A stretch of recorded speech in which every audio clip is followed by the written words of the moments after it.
The timeless lyrics from Rogers' beloved song, Won't You Be My Neighbor, remind us of the simple yet profound value of being a good neighbor. Now, most listeners to this podcast, you probably remember Mr. Rogers' Neighborhood, as that show aired nationally between 1968 and 2001 and became a staple of children's television. In fact, our kids watched it all the time. And it focused on themes of kindness, empathy, and community. And in times of disaster, when uncertainty and fear can overwhelm us, the essence of these words, it becomes even more powerful. And disasters, it tests the strengths of our communities. And being a good neighbor, it means stepping up with kindness, support, and connection. And it's not just about asking, how can I help? But it's showing up emotionally for those around us in their greatest moments of need. And in many ways, being a good neighbor is showing love with intentional actions that foster connections and makes a difference. And this is especially relevant as this airs with the recent disasters faced by many in California with so much loss by fire. And Greg and I share a few thoughts that will hopefully help all of us reach out to someone who needs a hug, an encouraging word, or just maybe even a helping hand. So stay tuned. This podcast is brought to you by DJ Works Media and HalftimeSuccess.com, offering resources and insights for those at mid-career or the halftime of life. Explore our diverse categories, including courses, coaching, health, music, software, and travel. We're here to help you make this stage of life your best ever. So get our new articles, downloads, and podcasts by signing up for weekly updates at goalsforyourlife.com/newsletter. Now, let's dive into today's episode. Well, hello. Here we are together. Thank you for joining me, Greg. I think this is a wonderful topic to be able to discuss together. We are doing this right around Valentine's Day, of course, but also in the wake of all of the disaster that's happened in California. We've already done a podcast on empathy, but we really felt like this can be expanded even a little bit more in really being a neighbor and showing love to our neighbors and those around us. So thanks for joining us. Sure. Yeah. As we were talking about this, I was remembering when we were thinking about being a neighbor, about the comments that your mom would have loved to have us all kind of in the same vicinity and, being around. And that's just not as common here, especially in our places like Southern California. Yeah, we're not down the street from each other. And I think unlike a big part of the Midwest, we tend to isolate ourselves, and we foster kind of a value of independence that maybe is not healthy. And what I mean by that is, it's good to be independent. Mm-hmm. It's not as healthy to be isolated.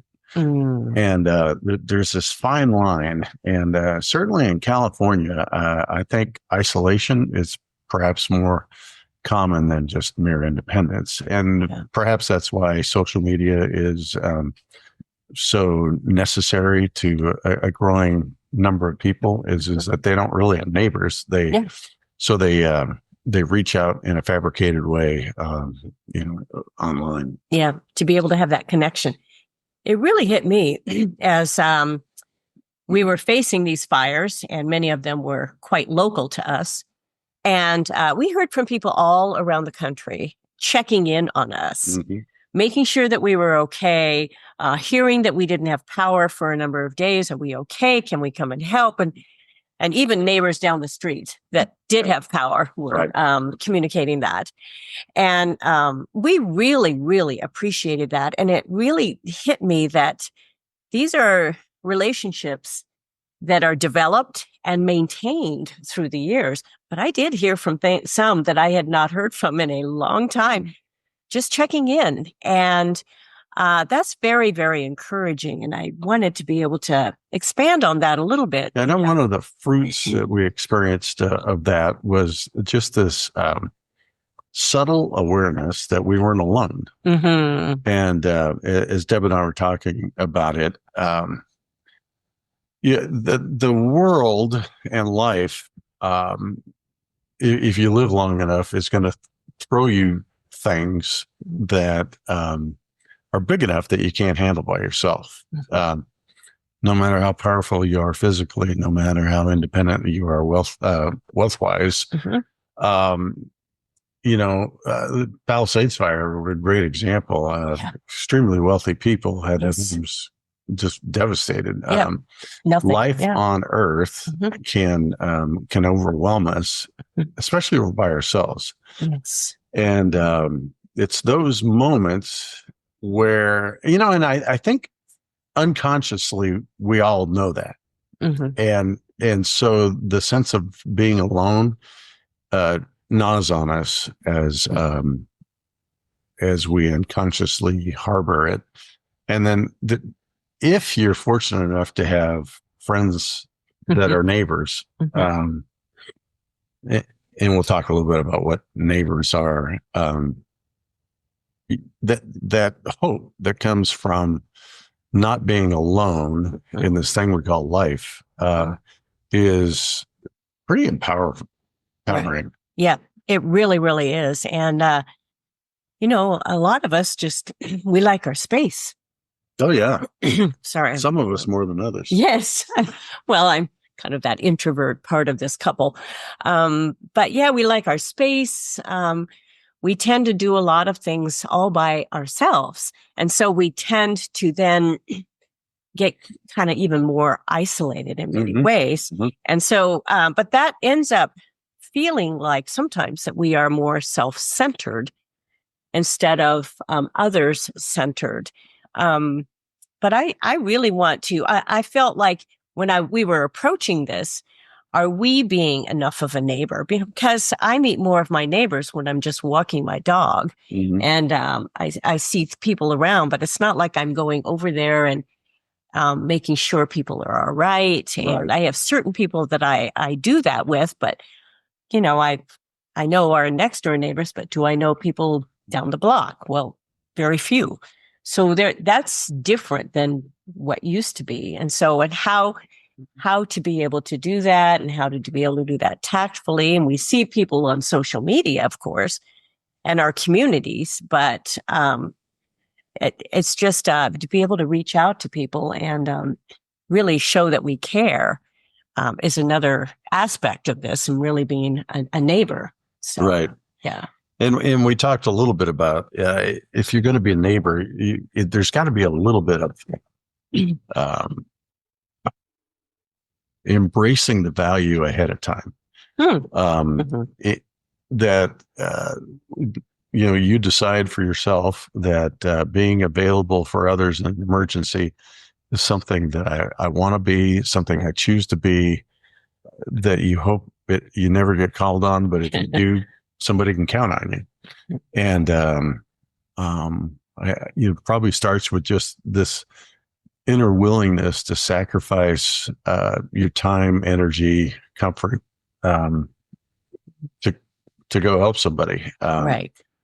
And then beyond that, there's probably a little bit of pre-planning that has to take place. Maybe you get a home generator and it's there to not only take care of you and your wife or you and your spouse, but that you could shelter a couple of neighbors if the power is out for extended periods of time. Okay. Around here, we have canyons like Palisades did and Eaton Canyon. And so I thought about getting the neighborhood association together and addressing how can we mitigate the fires by taking care of our canyons. And at my stage of life, getting down in a canyon and cutting weeds and hauling that stuff away is not something that sounds terribly exciting. But you do it together with your neighbors, Yeah. and um, together you make each other feel safer, and then you brainstorm on what else can we do. Can we have pumps for our pools that will turn into water that can protect our houses? All of that takes advanced thinking, Right. and the more people involved in advanced thinking, the more creative the thinking generally gets. So and then together you're prepared for that kind of stuff. It was so inspiring a year or so ago watching the North Carolina hurricane victims come together and just figure out how to dig out. The federal government wasn't responding, throwing up their hands, and so you have a bunch of good old boys getting their tractors out, clearing roads, pulling together scrap lumber and rebuilding bridges so that emergency supplies could get in and out of the backcountry. Those guys live with the values that, if something bad happens, we're going to pull together. Yeah. But that's a value they grew up with. Right. Here in California, it's one that needs to be nurtured. Yes, exactly. Probably lots of places in America, it needs to be re-nurtured. Yes. Somebody needs to replant the seeds and kind of start to bring those little seedlings along. And, that's part of what Debbie and I want to do today is hopefully encourage some of that thinking about what it means to be a neighbor. Yeah. And this is good for us too, because we're on a property that we get our space, and I love our space. I love our quiet. And I do reach out to neighbors. I have, walk with a group of women and have different friends around, but truly staying in contact and making sure that I make those efforts as well. People were calling me during these times. I wanted to make sure, am I reaching out to others to be able to, do the same sort of things, right. And make sure I'm consistently nurturing those relationships. And what you brought about with the North Carolina and for them, the good old boys coming out. I mean, I'm envisioning somebody like my dad, who just happened to have an extra tractor sitting around and bringing that thing out. And he'd be out there in the front lines and digging up that dirt, digging up fire lines, digging up mud, whatever needs to be done. Yep. And that is something that people are afraid to get their hands dirty, and they don't want to, say, oh, well, maybe I'm not supposed to do that. Somebody will stop me. No, go and do what we need to do. And especially with us thinking about prevention around our areas, because when we first moved into this area, my father, who was a fire captain, we have a son also who's a fire captain, but he commented, he said, oh, okay, so these hills right now, this is this is kindling. This is ready to, right. this is going to light on fire. And sure enough, a month later, they did. Yeah. They did. And thinking about preventative measures, it's not just clearing it, but there's a lot of other preventative measures too. I was mentioning to a neighbor, well, maybe we need to get a bunch of goats and get them out there and eating some of that dry brush and really taking action. We have a community in our community that has community meetings, but just making sure I don't tend to want to get involved in a lot of meetings. It's not my personality. I'm not a meeting sitter, but it's important for us to get involved and really meet our neighbors and make sure that we're reaching out to each other. And I think that's part of what our message it is today, to be able to nurture that a little bit. You read a book recently on how to meet neighbors. Yeah. About the creative cocktail parties. Oh, yes. Kind of just to have small little parties. Yeah. And in fact, I have done this through the years, but it was really inspiring to me to start doing it even more. Well, tell everybody a little bit about it. Yeah, I just felt like it was really good. And the host or the author of this book had moved to some new places. Didn't know anybody. So how is he going to meet people? Well, he just decided to have a little, you might not drink, so you wouldn't have a cocktail party, but you can still have something like that. He would have these little cocktail parties, invite people over. I mean, he had a small apartment, or he'd have a little neighborhood thing that he would have. He'd just invite people that he would meet. Hey, come and let's just hang out for a couple hours. I was really inspired by that, and just a couple of icebreakers. He started meeting people. He intentionally put in icebreakers. Yes, yeah, and started meeting people, and it makes it. He always uses name tags, which that was like, okay, even with people sometimes you go, okay, was that? Okay, I think I know who that is because I did a walk with them about a month ago. But is that the same? Is that same person? Yeah. So that is helpful, and so I've instigated. Excuse me. I've hung on to this cough I've had for a while. But I've instigated a little bit more of this in my planning. And not just, I don't always rely on these networking events. I mean, how many people do you really get to know at the networking events? Usually it's people trying to sell me something. It's like one after the other, and then they're going to put me on their mailing list. Ugh, I just don't want that.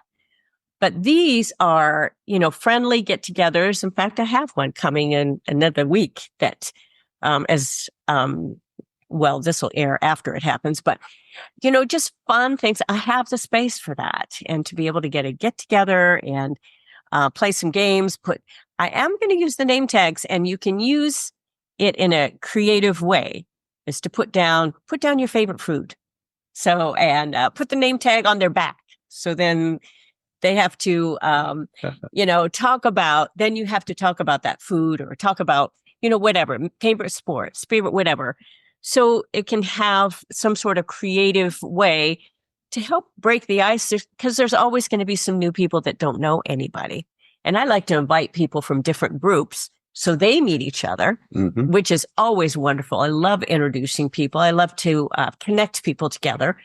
But it helps me as well visualize, because I'm a very visual person, to visualize those names. So I think that's very, very helpful. Some people get this from their church groups, but still these groups are large. Well, so, and it helps your immediate neighborhood. It's just a way to do that. Sometimes your church group isn't necessarily your immediate neighborhood. Right. Sometimes your service group isn't that. So, silly things like what's your favorite fruit gets people talking about something other than, politics or their kids. Right.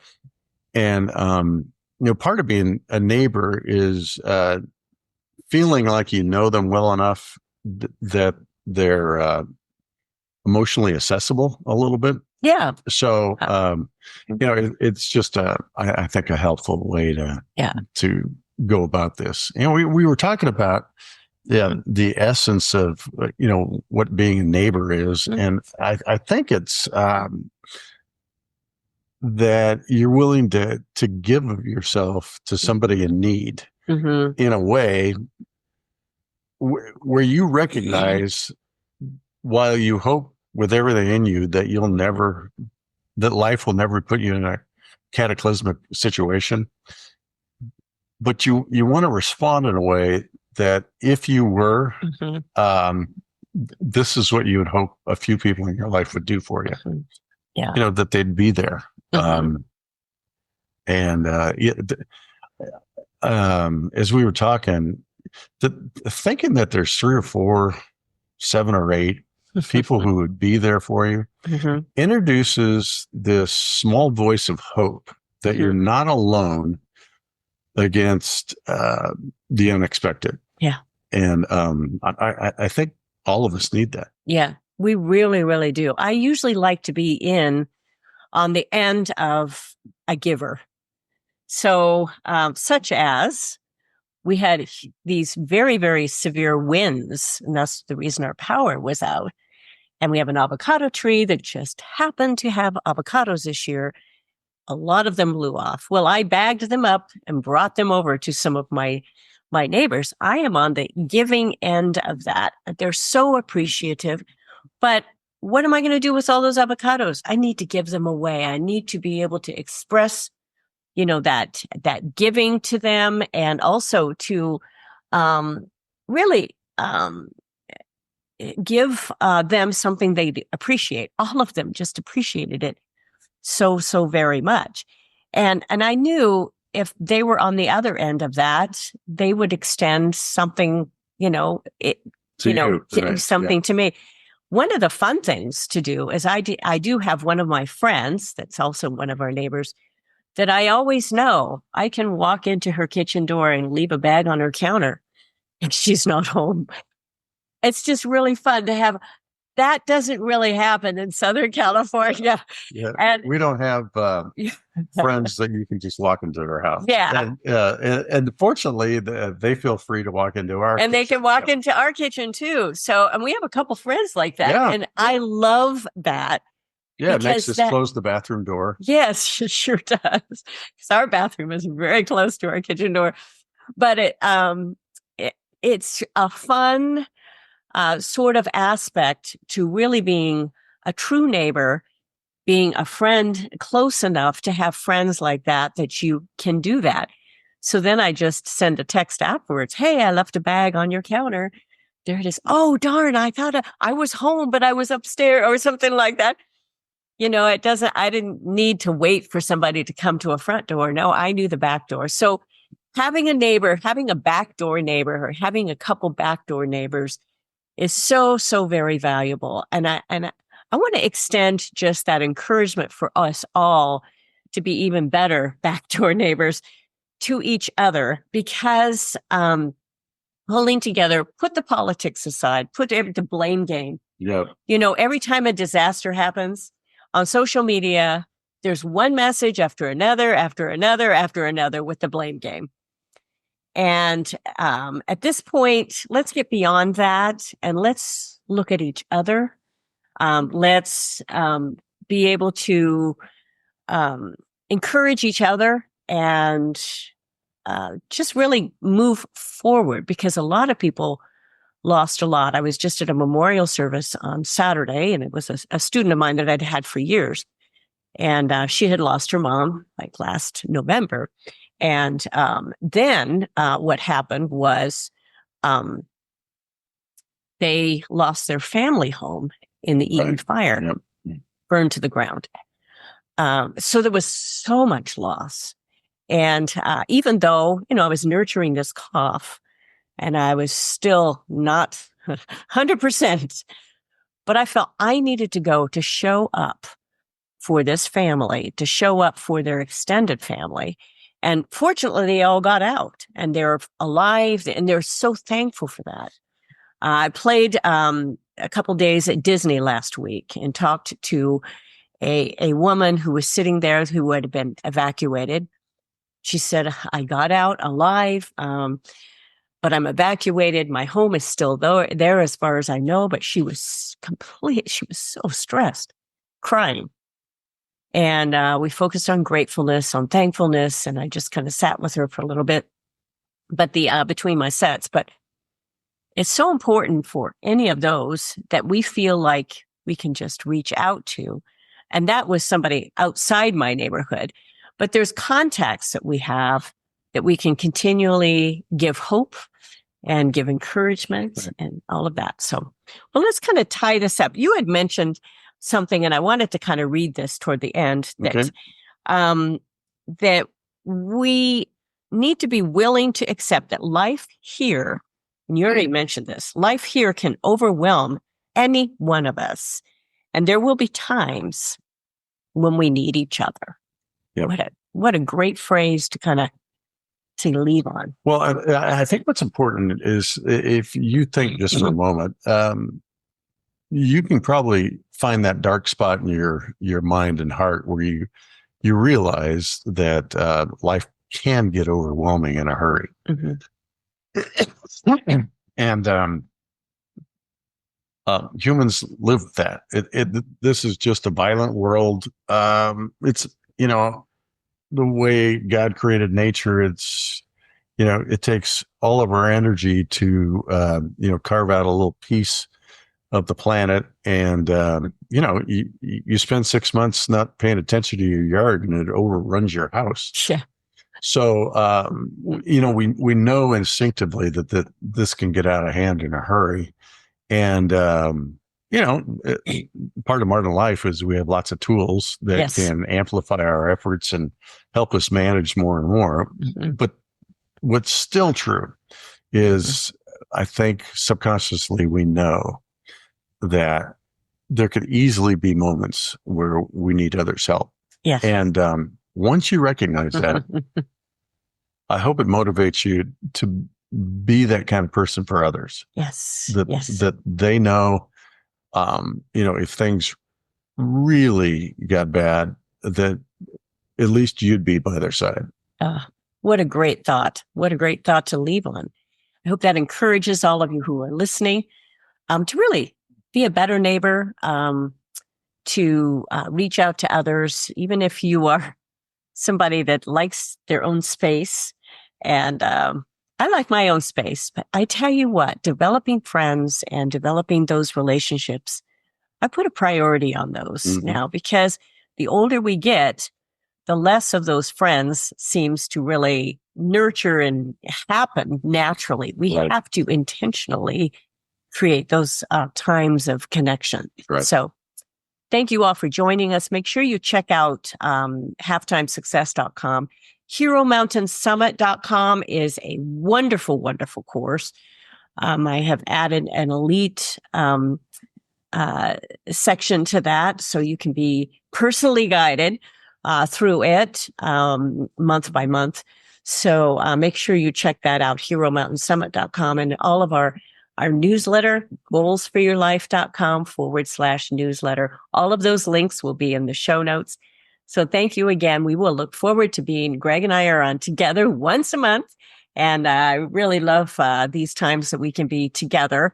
Adds a lot of just another perspective. We're on the same point of view on many things, but it's fun to hear from him and have do this together. So thank you so much for joining us. And I will look forward to being with you again next time. So bye-bye for now. Bye-bye. Thank you for joining us. It is because of our wonderful listeners like you that we keep going strong week after week. We'd love it if you'd share and follow us to not miss a single show, and even write a review.